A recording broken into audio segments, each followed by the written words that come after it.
Écoutez attentivement. Vous l'entendez? Le silence. Il est toujours là, tapi dans l'ombre, attendant. Mais qu'attend-il? Que se passe-t-il lorsque le silence devient trop fort? Que se passe-t-il lorsque le silence attire quelque chose? Continuez à lire pour le découvrir. N'oubliez pas de vous abonner pour plus d'histoires à vous glacer le sang. La vieille maison craquait et gémissait autour de moi. Chaque craquement était un murmure dans le silence. Chaque gémissement, un cri. J'étais seul. Du moins, c'est ce que je croyais. Le silence était assourdissant. Il me comprimait les tympans, une présence physique. J'avais l'impression que quelque chose était là, juste derrière le voile du silence. Quelque chose qui regardait. Quelque chose qui attendait. J'ai secoué la tête, essayant de me débarrasser de ce sentiment troublant. Je devenais paranoïaque, c'est tout. Il n'y avait rien à craindre, n'est-ce pas? Les poils de ma nuque se sont dressés. J'aurais pu jurer avoir entendu quelque chose murmurer mon nom, une voix douce et rauque, à peine audible au-dessus de la friture du vieux poste de radio. Je me suis retourné, le cœur battant. Mais il n'y avait rien, juste la pièce vide et le silence oppressant. C'est juste le vent, ai-je marmonné, essayant de paraître courageux. Mais la vérité, c'est que je commençais à me sentir mal à l'aise.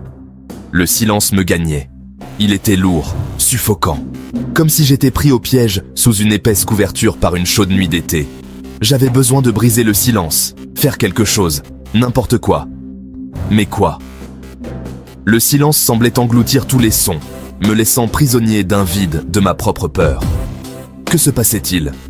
Continuez à lire pour le savoir, et n'oubliez pas de vous abonner pour plus d'histoires effrayantes comme celle-ci. Je me suis souvenu du vieil homme en bas de la rue. Il m'avait mis en garde contre cette maison. Il disait qu'elle était maudite, qu'elle attirait des choses qui étaient attirées par le silence. Je n'y avais pas prêté attention, le prenant pour un vieil homme sénile. Mais maintenant, je n'en étais plus si sûr. Il m'avait raconté une histoire, une légende, l'appelait-il, à propos de créatures qui vivaient dans le silence. Elles étaient invisibles, disait-il, indétectables à la vue ou au son. La seule façon de savoir qu'elles étaient proches était la sensation.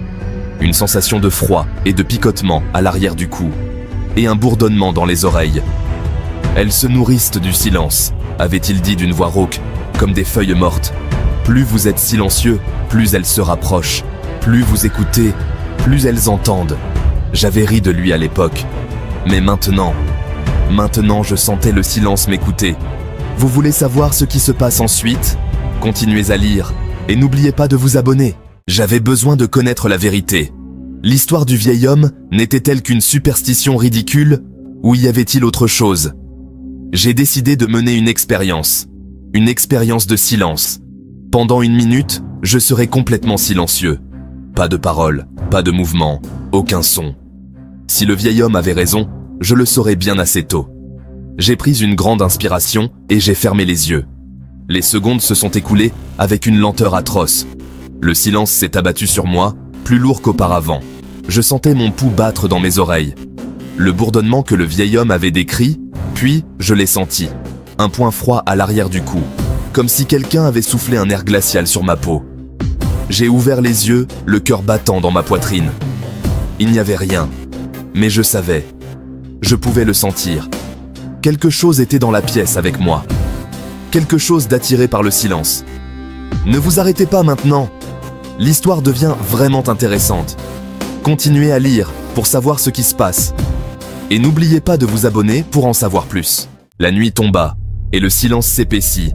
C'était une chose vivante et respirante maintenant.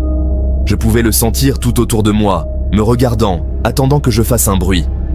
Que je brise le silence qui était sa raison d'être. Je me suis allongé dans mon lit, mais le sommeil était impossible. Chaque craquement du plancher, chaque bruissement de feuilles à l'extérieur de la fenêtre me faisait froid dans le dos.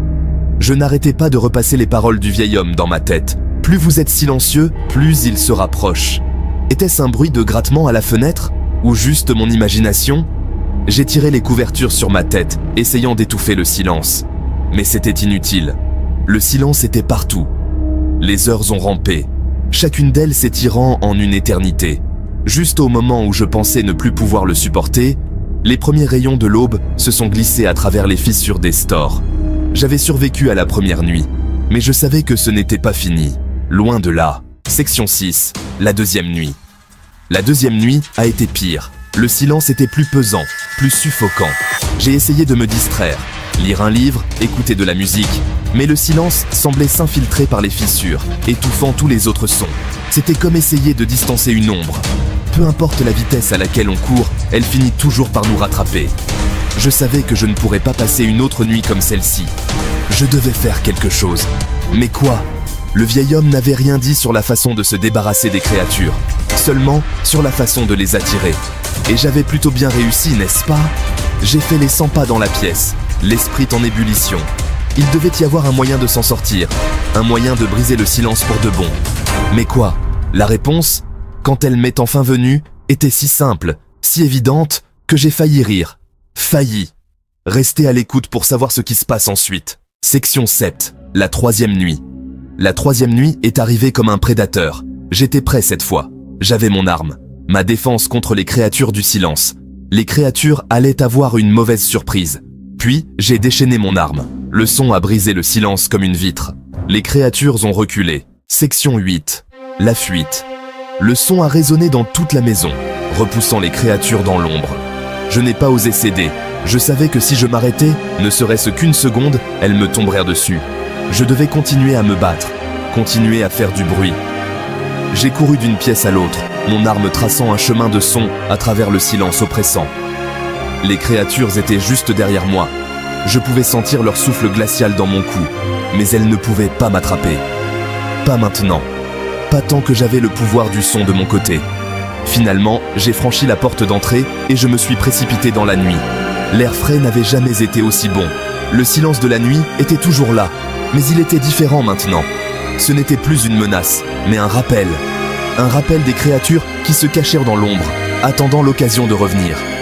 Mais pour l'instant, j'étais libre. Section 9. Le silence demeure. Cette expérience m'a changé.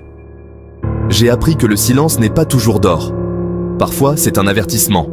Un signe que quelque chose de sinistre se cache à la vue de tous.